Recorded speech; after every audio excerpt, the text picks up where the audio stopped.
My name is Tomris Laffly. I'm a film critic and a member of New York Film Critics Circle. Without inviting our amazing panel of guests onto the stage, I want to announce that unfortunately, I know you were expecting Adam Sandler to join, but due to a family emergency, he won't be able to join us tonight. But we will still have an amazing panel for you. First, please welcome producer David Heyman.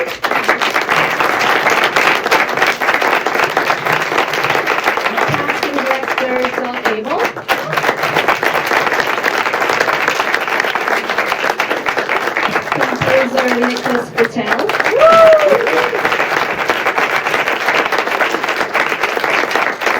George Clooney.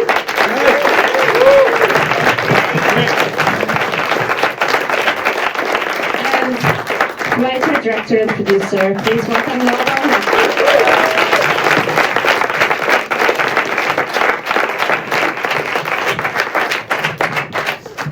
Wow, nice crowd. So wonderful to be here with you all today. Noah, I would love to start with you. I love films about film people, movies about movie making, but sometimes I realize those movies can be a little inside baseball, whereas Jay Kelly is very universal in the themes that it explores around identity, about aging, about regrets. Tell me a little bit about... You didn't tell me. Tell me a little bit about embracing these themes. What gave you the idea to approach this through the life of a movie star?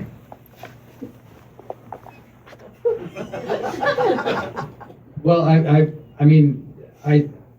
don't know. You know, it's you know, it's only when you're sitting on stage talking about the movie that you sort of have to think about all the things that you actually intended.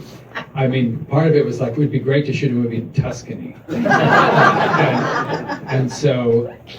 and then I had a few other things that I had sort of collected over time that felt like a movie to me. And I actually had the last line I thought would be kind of great in a movie. I sort of begin everything like that in a way.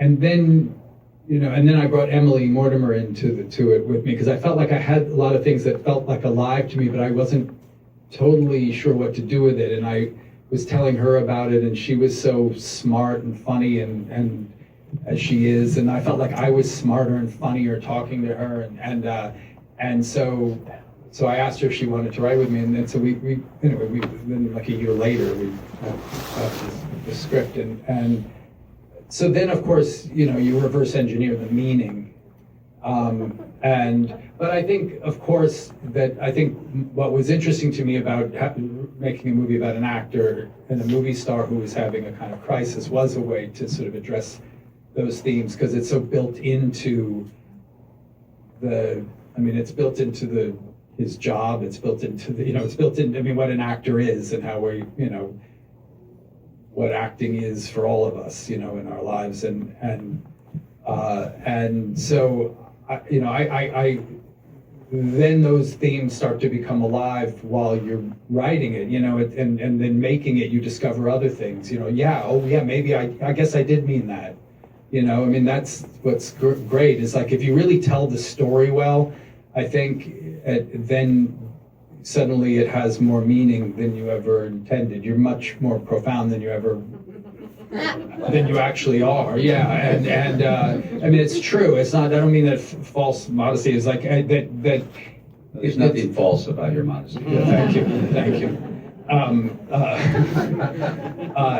So anyway, I think so. Now I mean it. In front of an audience. Can you tell us a little bit about your collaboration with Emily Mortimer that you mentioned? We've mostly until now known her as this wonderful actress who brings a very unique warmth to the roles that she plays, as she does here. What was collaborating with her like? This is her screenwriting debut. Well, she did write. She wrote.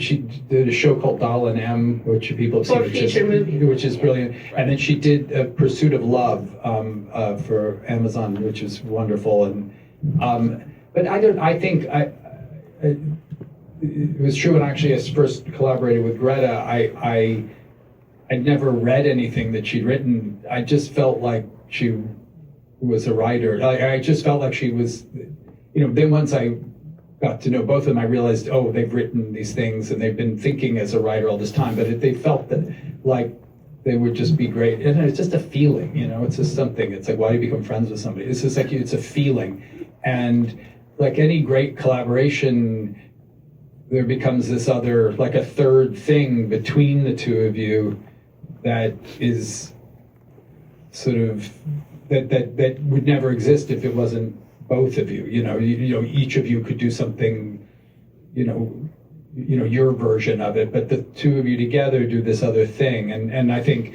it's true with actors, it's true with working with David, with, Doug, with Nick, certainly it's the same thing. It's like we work together and then there's this other thing that forms itself, which is, that's always so exciting because it's like people say, oh, who wrote what? You don't know anymore. It's something that is only generated by the fact that the two of you are there together. Thank you. George, congratulations. Absolutely brilliant performance.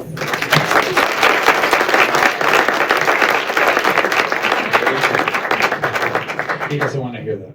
As I understand, this was a very quick, very immediate yes for you as soon as you received the script. What did you respond to so quickly about Jay Kelly? What were you excited about? I said yes before I read the script because I got a call from David Heyman, our incredible producer over here, and he said, "You want to do a movie with Noah?"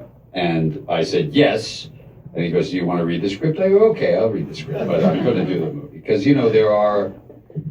You guys see this all the time, you all understand it. There are a few people in the business that you just go, okay. My luck in my career, and I've had a lot of luck in my career, was one of the first directors I got to work with was Steven Soderbergh, who is one of those guys, and then it was Alexander Payne, and then it was the Coen brothers, and it was, so I've been lucky enough to have a few of those directors that you just go, well, I'm safe in their hands. And so I've been trying to do a movie with him since we met on Squid and the Whale, and he took like 30 fucking years to give me a job. Okay, whatever, I'm old. Aging actor, but I was, and I was excited to get a chance to work with him. And then I read the script and I couldn't believe my luck. I thought, what a beautiful story about regret and about all the things that we all deal with, which is that balance between family and work that we all get wrong along the way. And I just thought I was very lucky. Thank you. And you addressed this elsewhere about Jay's trajectory into fame and your trajectory, that fame came a little bit later for you than it did for Jay. And how did that perspective help inform the way you engage with Jay? Well, I kind of hit at 33 with ER, and so I had failed a lot. If you're an actor and you've been bouncing around for that long, 12 or 13 years at that point. So I'd done 13 pilots and I'd done 7 television series before ER. So, when you fail a lot, it's really helpful. It is. You get it. Like when you learn from you don't learn anything from succeeding because it's like, oh, I'm a genius. No. You learn from failing where you go, oh, fuck. And so I was lucky enough to suddenly be on the television show at 33 that was a juggernaut. It had nothing to do with me. Honestly, that show was going to be a hit whether I was in it or not. But it, rising tide raised all the boats, and I was, prepared enough at my age to capitalize on it and to go, well, there's the summer after you've done 26 episodes and you're exhausted. And I'm like, well, I'm going to work in the summer. And the other actors were kind of like, well, I'm tired, I'm exhausted. And I'm like, well, but I was older than them. And I was like, well, I'm going to keep going. So I got a different lesson in life than Jay. And, Jay's trying to put all these pieces back. He's trying to build the plane while he's flying it of like, what's his life now?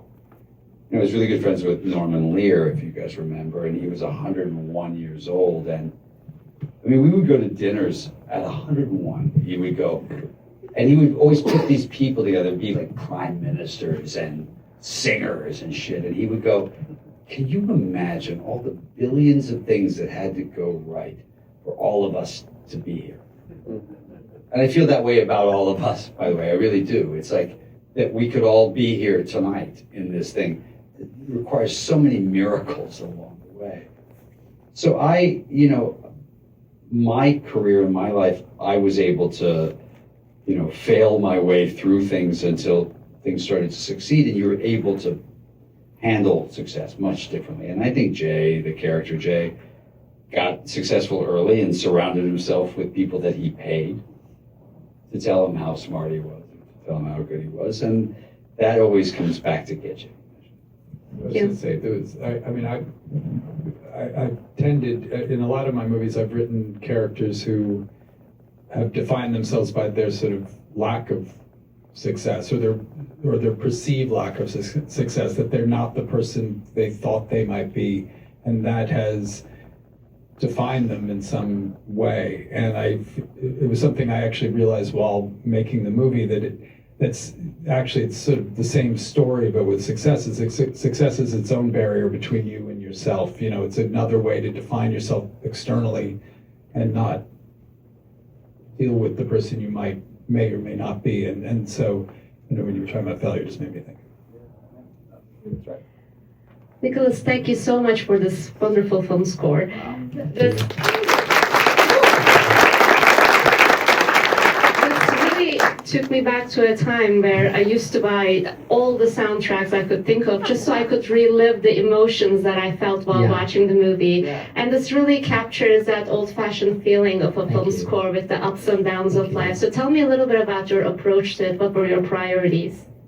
Well, the beautiful thing, I think, was from the first conversation that Noah and I had, which was actually the first time that we met. We had a really wonderful and kind of amazing conversation about music and movies in particular. And Noah knew right from that first conversation that he wanted the score to have kind of like a voice in the movie, to have a really, like, a place in it that could sort of live inside it. And I think there are, I get sort of philosophical too, hearing you guys talk about this. I think thinking about the different eras of movie making, and I always feel there are different sort of sets of emotions sometimes. There's different chords people use, there's different styles people write in, and I think sometimes we live in one time period where there's a sort of feeling in the air, and then we're not in a different one that we might actually really love the feeling of, and I think that was something I was going for a little bit. It was sort of a feeling of like, what are the movies I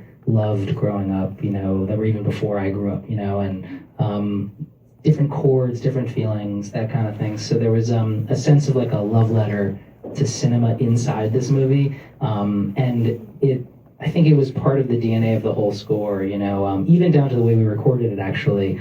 Noah was so supportive through the whole process, and I had an idea to record the whole score live to analog tape, which I've never done before, and I was sort of like, is that possible, or the machine's gonna break, or what it is?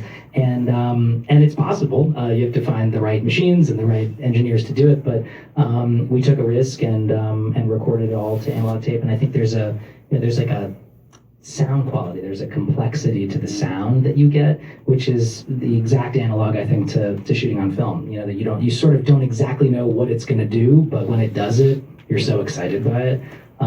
So that was part of it as well. It was a wonderful partnership that we had, and I mean, there's so many more things to talk about as well. Yeah. I also want to explain sort of what this score meant, because the score is a character.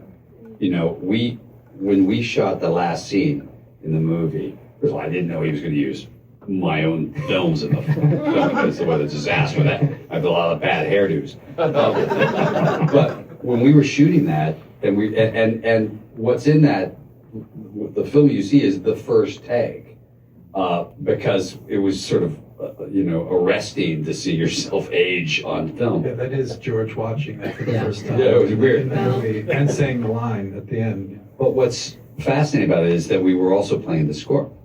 And you know, when you watch a movie, when you're acting in a scene, and you're trying to manufacture emotions that you know are sort of part of something. You know, it's not like doing a play where you get to go through the whole, you know, you're picking the last second of the film and you're putting a pin in it and saying, well, this is sort of emotionally where you want to be.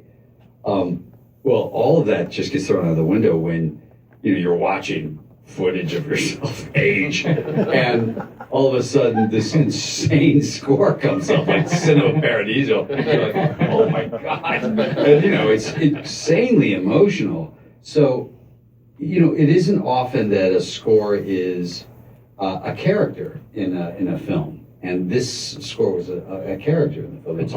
It told us where we should be and how we should feel. And that doesn't always happen. It was just a beautiful score. Thank you so much. And I would say it's a testament to all of you guys for letting me come to set, because I've never actually played a score that I was working on the set. Oh, you haven't? To ever, no, that's never happened.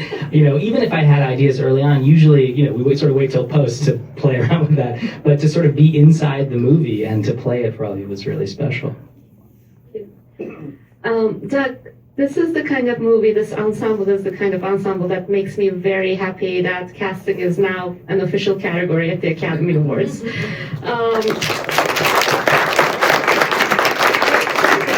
want to ask, you know, beyond the main cast, there are a lot of characters that are either one or two scenes that really make a memorable impression, from obviously Billy Crudup to Jim Broadbent to everybody we see on the train. Where do you even start? How do you approach building that architecture of the cast? Yeah, well, I've had the privilege of working with Noah we keep saying this, for 20 years, starting with his film The Squid and the Whale. And I'm a theater person. I've run a theater in New York called the Vineyard Theater for more than 20 years. And so with this script, which was just reading it was this incredible big ensemble, you know, traversing generations, countries, the US, Europe. It really was, in a way, like casting a big, massive, wonderful play. And I think one of the joys was that in addition to this extraordinary work by George and Adam and the leading characters, there were these amazing cameo roles. Cameo is not the right word, but roles, characters who have to appear for 5 or 10 minutes and really make an impression. And so we were really tasked with that. And in the process, especially casting George's daughters, Jay's daughters, I should say, which were such interesting roles. No, right? What I was struck by in the beauty of the writing and the wit and the power of it was all of these characters, even characters who said a few lines, also are sort of suffused with that combination of sadness and joy, of yearning and disappointment. Everyone, even Ben, you know, you know, he wants to be better than he is, and even the dad, when we cast Stacy Keach, who's a venerable Hollywood actor, there was just this feeling, this is great. So I felt like it all sort of fell into place. And working with Nina Gold in the UK, who was my partner in the film, we were able just to it was just fun. It was like creating this big universe. And we were able to pluck the best and the brightest actors from New York and California and the UK and Italy. And it was wonderful fun. Challenging, but fun. But what you put together, like the train sequence, all of those actors are huge stars in their countries, you know, Italian and English, huge stars. And we shot that thing for 6 weeks or something, because it's 50 pages. And some of them have 2 or 3 lines and they're big stars, and there was never that element of like, you know, fuck, I'm bigger than this. Everyone wanted to be part of it. Yeah. I remember Alba Rohrwacher, who's an incredible Italian actress, just a genius. And everybody had challenging schedules. Yeah. No one knows this. It was like threading a needle to get everybody to be part of it, but everybody wanted to engage. And just, it's a rare thing, I found, a very rare thing when actors are willing to work for not a lot of money, right? And some of them, but just for the sheer joy Adam of took all the money. the sheer joy of doing it, and also really believing in the script and and what it was saying. So it was a real pleasure for me, at least. Thank you. Can I especially ask about Billy Crudup? That menu scene is incredible. You know, fuck Billy Crudup. There's one scene and steals the movie. Oh my God. And you know, I mean, he'll tell you, I mean, up close, my God, it was just, I remember we rehearsed it and he didn't really do it. And I would say to him, because he's not a method actor, and I was like, what are you going to do, dude? And he's like, and then the first day. Yeah, he kept trying to talk me out of it. He said, well, maybe I could do it a different way because I'm not a method actor the way I do it. And, you know, I did a good job as a director. I pretended to listen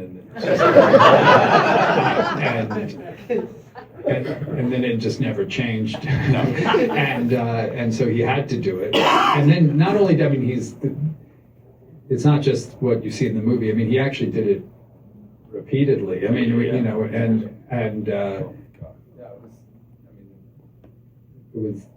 it's not often, I mean, I'm sure many of you have this experience. It's not often that you have the experience of watching it while you're making it. You know, like often when you're making it, you know the pieces, it's going to work, it's going to be, you know, we'll figure this out, but it's not, you don't actually have the experience there. There's so many things on this movie. It's George watching himself at the end. I mean, George and Riley in the forest, George with Stacy, Billy doing that sequence where I really had this feeling of watching what it was going to be when I was watching them perform it. And David, this is your third collaboration with Noah After Marriage Story and White Noise, and these 3 movies is already a brilliant, diverse body of work. What made J. Kelly unique for you, and how did you navigate this very international production from LA to Italy to the studios in London? When I read the script, well, actually, I didn't read the script at the beginning. It was read to me by Noah and Emily. We were in post on Barbie, and Noah and Emily were writing in the conference room, and they asked me to come in and listen to the script. It's quite a nerve-wracking experience to actually have Noah and Emily read every single part. Emily did a great job as Jay. And then actually, you know, have to respond. That was really one of the challenges. You know, when you listen to it, as you know, everybody has said, it's such a screenplay that's so alive and moving. And when I listened to it and then read it, was profoundly moved. You know, I laughed a lot and I cried a lot, and it's incredibly relatable. Not just as someone who works in film, but just it's about life and its vagaries. I mean, it's profoundly moving. And then, of course, the opportunity to work with George and Adam and the incredible cast that Noah and Doug and Nina brought together. You know, for a producer, that's a gift. And as a producer, you know, you want to work with, you know, a film is only as good as the script and the director. And really the director, you can have a great script, but if you're working with an ordinary director, the ceiling is capped. And you know, working with Noah, you know, you have the possibility of something that is extraordinary. And so as a producer, that's the dream, is to be part of something that's extraordinary. And then I wanted to spend time in Tuscany. Did we mention we went to Tuscany? There are so many wonderful old-fashioned film techniques that you use. The opening shot, the oneer is incredible. And also, when we're witnessing Jay revisit his memories, those are all practical sets. You intentionally approached it that way. So tell us a little bit about what went into those decisions and how you manage those transitions from him looking at himself in the mirror and then just going back to a memory. Yeah, well, I mean, it is the thing. It's like sometimes as a writer, I'll write something that I'm not exactly sure how I'm going to accomplish as a director. And the memories were that. I mean, it was written that he would physically enter them. He would walk, I mean, as you see, he would walk into them, or he would see something and then he would, you know, go into. and it would be, I wanted it to be a physical thing, sort of almost like, I think as we experience memory, that it's kind of just over there, you know, that, and you don't know sometimes when a memory is going to strike. Obviously, it's something triggers it, or it's, you know, and so that in a way it is like, it's always available to you. It's just you have to walk through that door, and so that was a lot. That was a particular challenge on the movie was with Mark Tildesley, the wonderful production designer, and Lena Sangren, the cinematographer, who I love. We spent a long time talking about it and sort of coming up, you know, it's never wanted to, there's no CGI in it. It's just, it's all, you know, it was always going to be practical, but it was sort of, how can we do it so it doesn't feel, I don't know, it's like, it had to be sophisticated, but also simple at the same time in some way. And, you know, ultimately, it was, I mean, really was Mark figured out a way to sort of build these sets together. So like the plane is connected to, it's literally just attached to the theater that is in his memory of his acting class. And so we would shoot the scene in the plane, and everybody, George would walk through the thing and open the curtain, and everybody's waiting over there.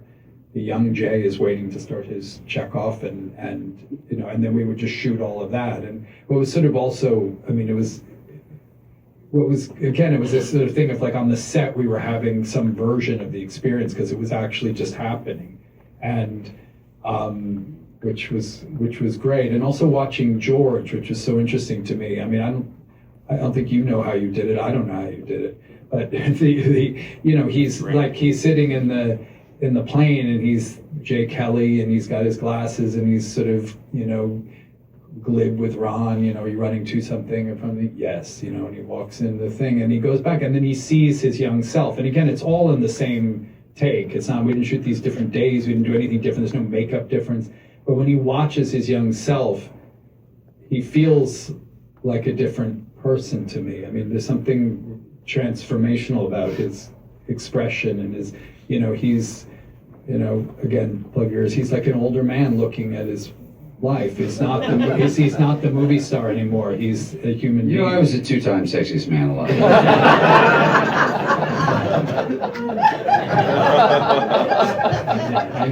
I know. This cuts me. We're all going in the same direction. It's not my fault. It's so much further. It's brutal. You agreed to do it. I thought I was going to play. It said Jay Kelly, 60s. Yeah, it's right in the script. So, but anyway, the memories of the, anyway, they were challenging. Then we have the mirror one. About the mirror. I'll tell you about the mirror. Is it crazy shot?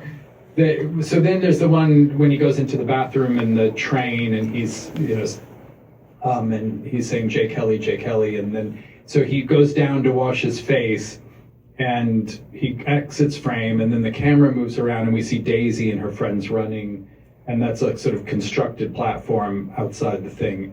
At that moment, as we're coming around to the mirror, George is ducking under the crane arm and coming around. We're moving out the real mirror and pushing in now a frame. It's now just an empty frame. So George, when he comes up from washing his face in his reflection, is now George playing his own reflection, if that makes sense. And then the camera comes around and discovers him, what we think is his reflection, but it's just George again. And we go through the mirror, and then he sees something in the corner of the camera, but we would think it's the mirror. And he turns around, and we've now built the whole care center where Jessica and Riley Keough's wonderful is waiting, again, also with the kids. And the camera pushes through, and then we also, Jacqueline Duran, our amazing costume designer, his jacket and shirt were made with Velcro and magnets, so he could rip that off while he's off camera, and he has the sort of cowboy shirt that he wears in the memory on underneath it. So then he re-enters the shot in the memory, but again, it's all one take. It's all one take, and so the thing Yeah, it's again. fun. And again, it's fun because it's something that the whole crew kind of comes alive together for, and it's and I think it just you don't need to know how we did it. It just feels like something. It feels it's tactile, and I think there's something beautiful about that, and something again that feels more connected. I mean, memory in movies is obviously something that the movie is sort of speaking to, and so in sort of how memories are our own movies, and I think, so I think that it felt like coming up with something that was particularly cinematic, and in the invention of those memories felt right for how we were going to do it. But all of it, like the forced perspective things, and Riley and I, when we're in the forest, she's just hiding behind a tree. I mean, literally, she's like, we're shooting the scene, and she's like this. and it's like, oh, we can see you, Riley. So there was a real sort of Andy Hardy, let's put on a show version of it, which was Four countries. In 4 countries, yeah. But that was the fun of it, you know what I mean? That's and the crew got into it, and the actors got into it, and you just felt like we were all, I think that as a casting director, I think you would look at it and say the fun part was that everybody was in the same film, everybody was acting in the same film, everybody was working, and that was because of the way you designed it. I thought. Even at the beginning, the opening shot is another example of that. I mean, we spent almost 6 weeks, 2 months working on that shot. We had the stage, and Noah, it was an elaborate one. And we would rehearse with the PAs and everything, and sort of get the blocking, and then we'd... And Tom Cruise and Brad Pitt. Then I fired them and hired George, and then we had whoever was available, of like the local actors who would come and join, and we would do... And then when George and Adam joined, so we sort of had, thing, and it was the first thing we did on the first day. And we also, it's not only one shot, but we also, the quote, the Sylvia Plath quote, and the smoke is actually practical also. It was written in black on glass, so then we had white smoke that would reveal the quote, and then we would rack focus through the glass to the man who says, "We're coming to the end," and then we were all worried about the dog fucking up. The dog was perfect. The dog was great. I've never worked with a better dog. Other things went wrong. But, I had to put the anchovy paste for Adam a few times. But the dog was remarkable. I mean, you never missed a cue. Yeah.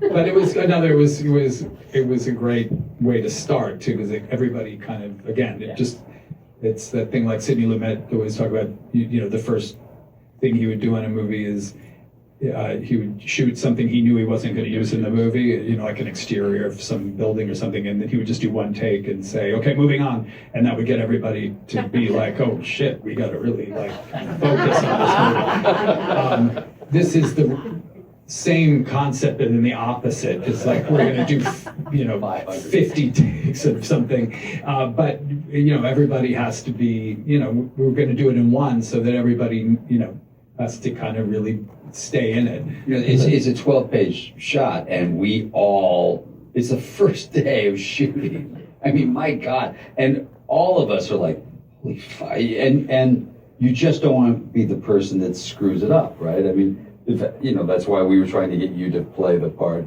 of the director, and you didn't want to play the part of the director. No way I was going to fuck. Yeah. But then, so we got everybody all together. At the end of the first day, we got it. But then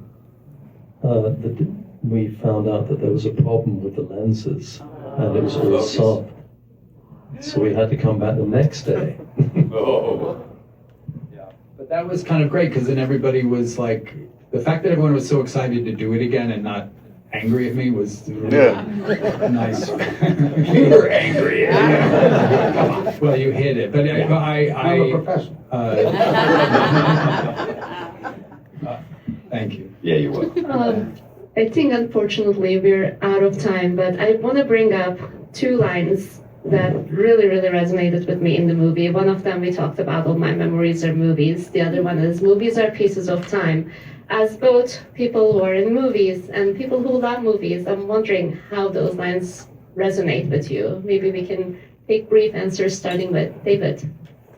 For me, my memories are movies. I remember what a film is defined, for example, when I met my wife, when I had my son, when I met this friend, when I met, movies, I work hard, I spend a lot of time on movie sets. That has been my life, and the relationship between the movies I'm making and the life I lead and the people I meet, the friendships I have, the two are very much connected, and I'm grateful for that. Thank you. Doug? Well, my earliest memory, literally, was my parents would take me and my little sister. They'd have these drive-in movie theaters where the kids would be in pajamas and they'd be in the back of the car and you'd watch a movie. And I can't remember what it was, but I just have this memory of that was our weekend experience with our family together, was sitting in the car watching a drive-in. It was very special. And some years later, I saw a movie that made me want to go into the business and want to pass, oddly enough. It was a film called The World of Henry Orient, George Hill directed. And it was about young people discovering love and such. And it just touched something in my heart, and it made me love actors and want to be part of this crazy business. So, thank you. And Nick? I think it's a really good question. I think about memories in movies. I think even down to like living with movies and then becoming a part of your daily life. Like my wife and I mean, we sort of like half of our daily home dialogue is like quoting movies to each other. I relate to that. I'll say something, it's like we just have like all these different lines, and I think it's the language we use. It becomes literally sort of woven into the daily life, I think. Thank you. And George and my memories are, I kind of look at it like when I see a film that I was in, I don't see the film, I see the set and I remember the friendships that I made, and there's certainly a huge part of my life because it's been 40 years, So, but I see it and I'll go, oh, that was when I met, an actor or a crew member or somebody that became family, literally. And so I see it, I watch a film differently than people would watch the same film. I watch it as this was an experience that I got to have, and these are the relationships or the friendships or the experience that I had, which is different than watching the film, which is a very different experience. It's hard to watch it as a film. I can watch it as an experience. Noah? Well, I would just say specifically, I mean, the pieces of time was Peter Bogdanovich, who I was very close with, who had told me that was something actually Jimmy Stewart said to him, was that movies were pieces of time. And so I miss Peter, and so that was also part of what was sort of is in the movie also, I think. Not just Peter, but other people people I admired, Mike Nichols, and people I admired who I got to know and got to be friends with, and so I think that's that thing of like we live on both sides. You grow up, you hear different versions coming down. It's like, if you work in movies, you're both at the same time. You're the person who fell in love with the movies as a kid and sort of wondered what it was like inside there, and then if you get to work in them, if you're that have that privilege, it's you have this other experience, but the other doesn't go away, and so, but anyway, I just wanted to say that because I think I think there was always sort of a beautiful sentiment anyway. And so I'm like double quoting it from Peter to Jimmy Stewart. But Thank you so much, Noah, George, Nick, Doug, and David.